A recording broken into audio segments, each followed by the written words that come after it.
Magandang hapon sa inyo lahat. Muli, ito po si Herbert Curia, author, promoter ng Biblites Promotions. Kakibat ang ating pananalig sa ating banal na Panginoon Diyos, banal na Panginoon sa Kristo, at gabay ng kaliwanagan ni Banal na Santa Maria, ay ating po binabahagi sa inyo sa linggong ito, ang mensahe ng ating banal na Panginoon Diyos. Ang tema ng mensahe ng ating banal na Panginoon Diyos ay magkasundo at huwag humatol sa kapwa. Ngayon po ibabasahin ko sa inyo ang mga mensahe ito mula po dito sa Bagong Tipan o mabuting balita ng paghahari ng ating banal na Panginoon Diyos sa pamamagitan ng banal na Panginoong Jesucristo. At ayon po dito kay Apostol San Lucas Kabanata 6, talatang 27, talatang 28 hanggang 28 at talatang 36. Ito po ang mensahe. Ngunit sinasabi ko sa inyo, mga nakikinig, ibigin ninyo ang inyong mga kaaway, gawan ninyo ng mabuti ang mga napupuot sa inyo. Idalangin ninyo ang umaapi sa inyo. Maging mahabagin kayo gaya ng inyong ama. Gawin nyo sa iba ang ibig ninyong gawin nila sa inyo. Papatuloy po natin. Kay Apostol San Lucas pa rin, Kabanata 6, talatang 37 hanggang 38. Ito po ang mensahe. Huwag kayong humatol sa inyong kapwa at hindi kayo hahatulan ng Diyos. Huwag kayong magparusa sa iba at hindi kayo paparusahan ng Diyos. Magpatawad kayo sa inyong kapwa at patatawarin kayo ng Diyos. Magbibigay kayo at bibigyan kayo ng Diyos. Pusot takal, siksik, liglig at umaawa pa ang nagbibigay sa inyo. Sapagkat ang takalang ginagamit ninyo sa iba ay siya rin takalang gagamitin ng Diyos sa inyo. Patuloy po natin kay Apostol San Lucas Kabanata 17, talata 3 hanggang 4. Ito po ang mensahe. Kaya mag-ingat kayo kung nagkasala ang mga kapatid mo, pagsabihan mo. At kung siya ay nagsisi, patawarin mo. Kung makapito siyang magkasala sa iyo sa maghapon, at makapito rin siyang lumapit sa iyo at magsabi, nagsisisi ako, patawarin mo. Papatuloy po natin kay, sa mga taga-Roma, Kabanata 12, talatang 9 hanggang 10, talatang 17 at hanggang 19. Ito po ang mensahe. Maging tunay ang inyong pag-ibig, kasuklaman ninyo ang masama. Pakaibigin ang mabuti. Mag-ibigan kayo na parang tunay ng magkakapatid. Pahigtan nyo ang pagpapahalaga ng iba kaysa pagpapahalaga nila sa inyo. Huwag kayong gumanti ng masama sa masama. Sikapin ninyo ang mamuhay ng marangal sa paningin ng lahat. Hanggat maaari, makasama kayong mabuti sa lahat ng tao. Mga minamahal, huwag kayong maghiganti. Paubayin nyo sa Diyos. Sapagkat nasusulat akin ang paghiganti at ako ang gaganti, sabi ng Panginoon. Patuloy po natin sa mga taga-Roma, Kabanata 13, talatang 8 hanggang 10. Ito po ang mensahe. Huwag kayong magkaroon ng sagutin kanino man. Liban sa pasagutin, tayo'y mag-ibigan. Sapagkat ang umiibig sa kapwa ay nakatutupad ng kautusan. Ang mga utos gaya ng huwag kang mangangalunya, huwag kang papatay, huwag kang magnanakaw, huwag kang mag-iimbot. At alin pa mang utos tulad ng mga ito ay nabubuo sa ganitong pangungusap. Ibigin mo ang iyong kapwa gaya ng iyong sarili. Ang umiibig ay hindi gumagawa ng masama kanino man. Kaya ang pag-ibig ay kabuuan ng kautusan. Pagpatuloy po natin sa mga taga-Efeso, Kabanata 4, talatang 3. Ito po ang mensahe. Pag sumagitan ninyong mapanatili ang pagkakaisang mula sa Espiritu sa pamamagitan ng buklod ng kapayapaan. Ito po ang mensahe sa salita ng ating banal na Panginoon Diyos. Sa pamamagitan ng ating banal na Panginoon sa Kristo, pasalamatan po natin ang ating banal na Panginoon Diyos, banal na Panginoon sa Kristo at banal na Espiritu Santo. Maraming salamat po, banal na Panginoon Diyos, banal na Panginoon sa Kristo, banal na Espiritu Santo, at gayon din po ang ating banal na Santa Maria. Yan. Ngayon naman po ay ipaliliwanag ko sa inyo ang mga mensaheng ito mula po rito sa tema na magkasundo at huwag humatol sa kapwa. Yan. Nais mong ibabati sa atin ng ating banal na Panginoon Diyos na tayo ay nais niya na tayo ay magkaroon ng sa pamamagitan ng Espiritu Santo at dito sa iniyag niya sa mabuting balita tayo ay manampalataya ng lubos sa ating Panginoon Diyos at tayo magkaroon ng pagkakasundo-sundo. Tayo ay magkaisa, magkasundo-sundo tayo at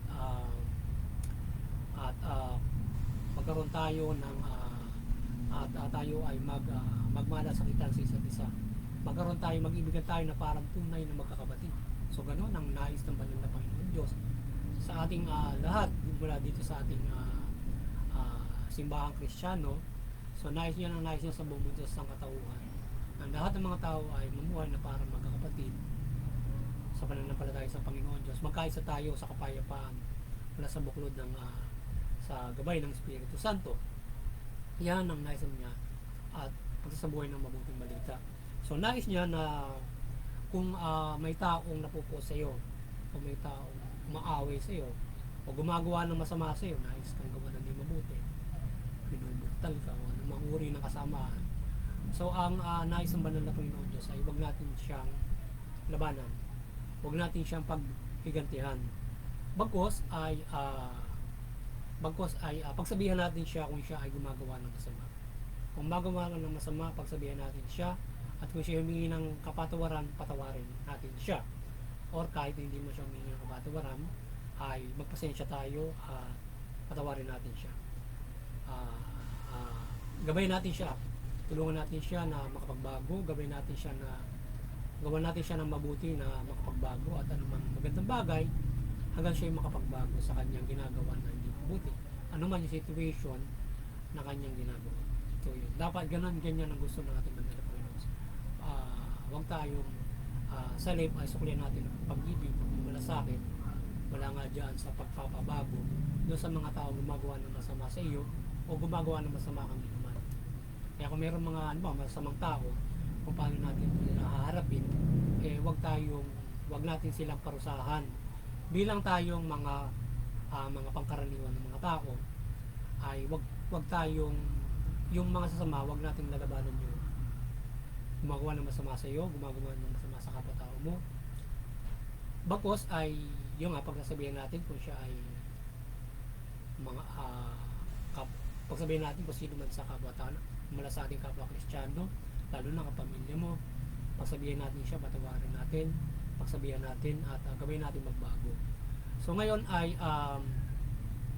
yan ang nais natin ng banal na Panginoon Diyos para yung kapwa-tao natin ay makapagbago, makapamuhay ng makapagsisi at makapagbagong muli. At yan ang gabi ng ating Panginoon. So sa atin na tayo ay binigyan ng pagkakataon na makapagbago at makapagsisi. So ganun din ang gawin natin doon sa mga taong nakagagawa ng hindi mabuti o nakagagawa ng masama. So wag natin silang lalabanan, bagkos we try to change them. So yun. So mahabag tayo, wag natin silang parusahan. Kung ano gumawa ng masama sa kapwa, huwag mong parusahan. Gumawa ng masama sa iyo, wag mong parusahan. Patawarin natin sila bilang pangkaraniwan tao. Ngayon ay kung ang ginawa nila masama, kagaya ng ating mga nakaraang mga pangangaral, ay kung nakagawa ng masama, halimbawa ito ay sakop ng legal o ng pamahalaan, so may pamahalaan para sila ay sumilin, para sila ay gawin yung kanilang kampanya. So yun ang humaharap doon sa mga tao, mga pasaway na ang nagkakamali ay labag sa batas. So kung labag sa batas ang ginagawa sa iyo, ginagawa sa kapwa-tao mo, hindi tayo dapat magparusa sa kanila. Either labag sa batas o not, hindi tayo dapat magparusa.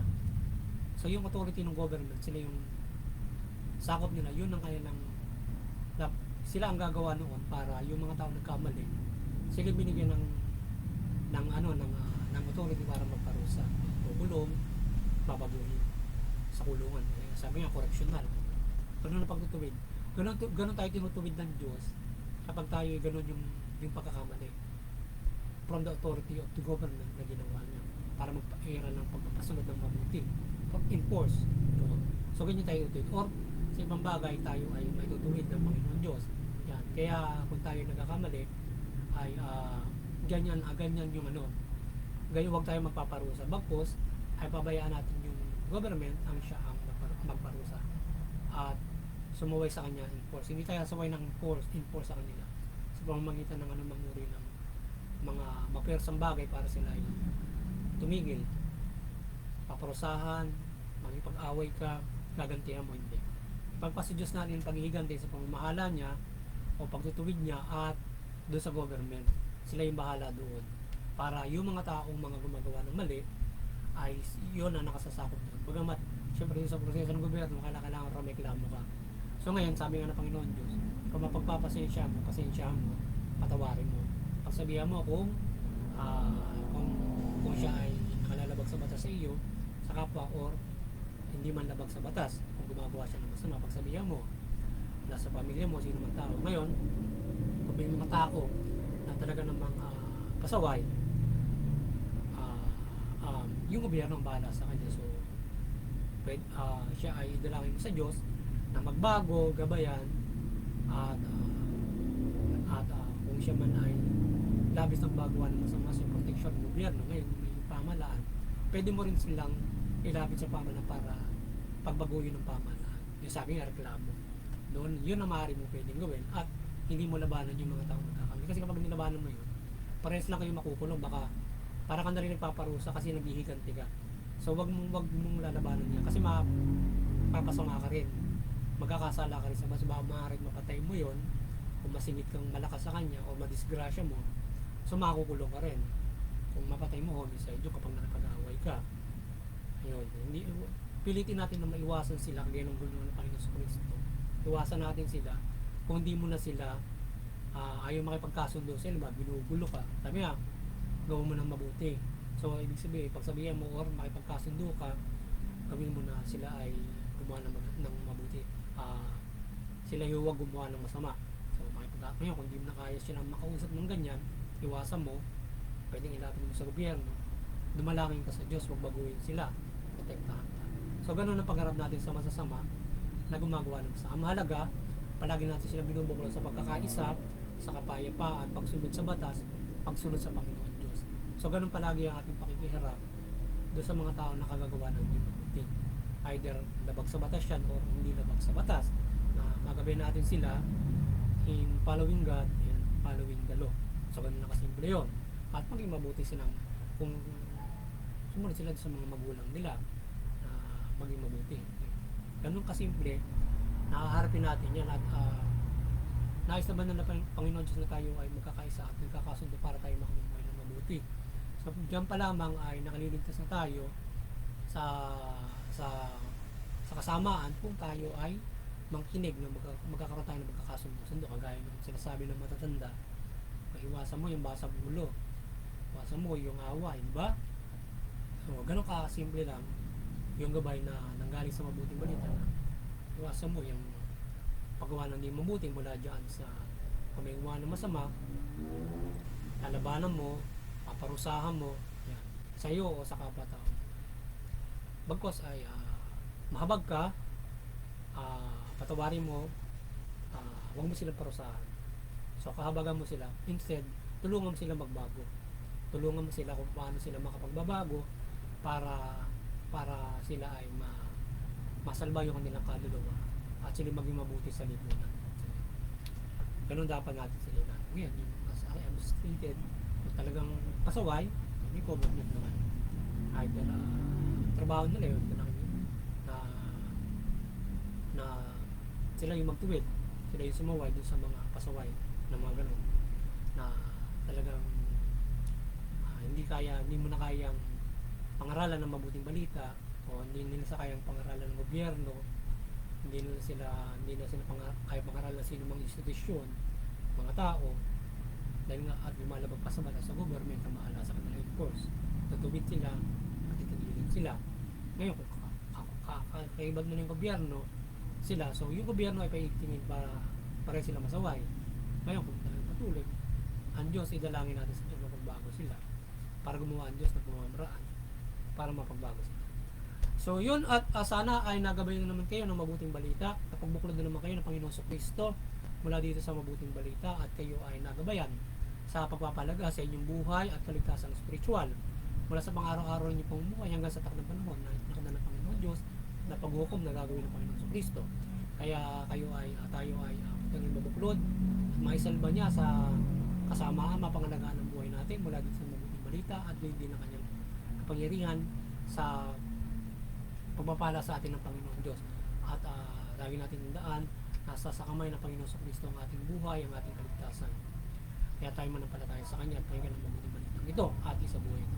Sana kayo nagabayan sa buhay ito, magkaroon kayo ng kaligtasan spiritual sa pang-araw-araw ng buhay hanggang sa kaligtasan spiritual. Yan.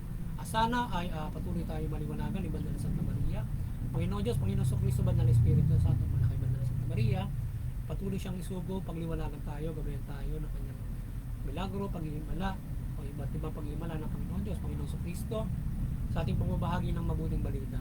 Yan. At kayo ay maliwanagan, mapagpala kayo na iba't ibang mga gabay ng pagprotekta ng buhay, pagpapala, yan, sa gabay ng ating sa ating pagbabahagi ng mabuting balita. At tayo ay magkaroon ng mabuting pamumuhay. Yan. At doon sa Interfaith Unity, maliwanagan kinibanal na Santa Maria, bawat mga relihiyon, maging walang relihiyon, magkaisa tayo sa Interfaith Unity. Unawain natin yung ating mga relihiyon. Magkaiba man tayo ng mga paniniwala, mayroon pa rin tayong tayo ay mag-unawaan, magkaisa tayo na unawain yung ating iba't ibang way, lalo na yung iba't ibang Kristiyano rin na nasa Christianity na ay nagkakaroon ng iba't ibang way. So unawain pa rin natin yung ating mga pananampalataya sa Panginoon Diyos at pagkakaisa na tayo ay salba ng sangkatauhan. So marami pang way tayo na magkaisahan doon sa iba't ibang discrepancies na hindi natin napagkakaunawaan para sa pagkaligtasan at paggabay ng Panginoon Diyos sa atin sa pananampalataya sa Panginoon Diyos.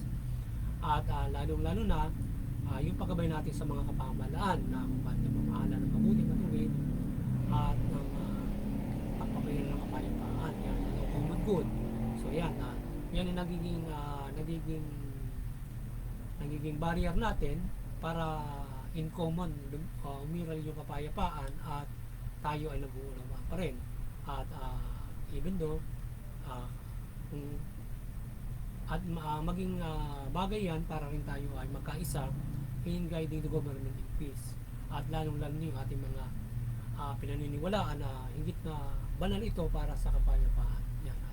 Hindi lamang yan, iba't iba mga karapatan ng tao na diyan tayo sa legalidad ng ating mundo ngayon, diyan tayo naka-kategorya ng ating karapatan para makabagsak praktika tayo ng ating mga relihiyon at pagsasabatas ng bawat mga relihiyon. So yun, at doon naman sa CBCP and Vatican Church, sana patuloy kayong pagliwanagan ni Banal na Santa Maria at patuloy niyong pagbuklorin yung sangkatauhan sa pananampalataya kay Panginoon Diyos, mula Panginoon Kristo at mabuting balita. Sa ating munting kakayanan, tayo ay patuloy na nagpapasalamat at patuloy na dumadalangin ng gabay ng Panginoon Diyos, Panginoon Kristo, Banal na Espiritu Santo, ng kanyang kapangyarihang kaliwanagan sa pagbabahagi ng mabuting balita, sa paglilingkod sa kanya, sa Panginoon Diyos, Panginoon Kristo, at gabayan tayo sa pagpapalaganap nito. At kayo ay ating mapagpatuloy ang pagbubuklod ng Panginoon Kristo sa pagpapalaganap ng mabuting balita at kay maliwanagan sa kaligtasan spiritual. Yan, lalo na ngayong huling panahon at tayo ay sana'y patuloy gabayan ng Panginoon ng milagrong ito ng Banal na Santa Maria, na hanggang sa kung sa panahon ito ay dito gawin ng Panginoong Kristo ang kanyang pagliligtas o paghuhukom niya. At lalong-lalo na sa paggabay sa pamahalaan, tayo gabayan ng kapangyarihan at kaliwanagan sa ating paggabay ng mabuting balita sa kapamahalaan ito yung mamahala ng mabuti. Kaya mga pamahalaan mula ba sa Pilipinas, maliwanagan din ni Mother Mary, mamahala kayo ng mabuti matuwid, tugulin yung karapatang ng tao, patas na justisya. Sa gayon yung inyong mamamayan makikinabang sa inyong mabuting pamamahala, patas ng justisya at karapatan. Mamumuhay sila ng mapayapa, maunlad ayon sa karapatan. So yun, at muli sana ay patuloy tayong protektahan, pagbalain ng Panginoon Diyos, Panginoon sa Banal na Espiritu Santo, kasama-sama tayong mamuhay ayon sa mabuting balita.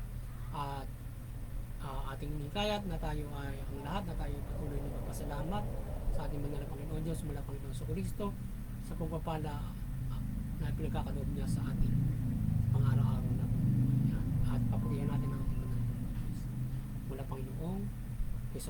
Magandang hapon sa inyo lahat at God bless you.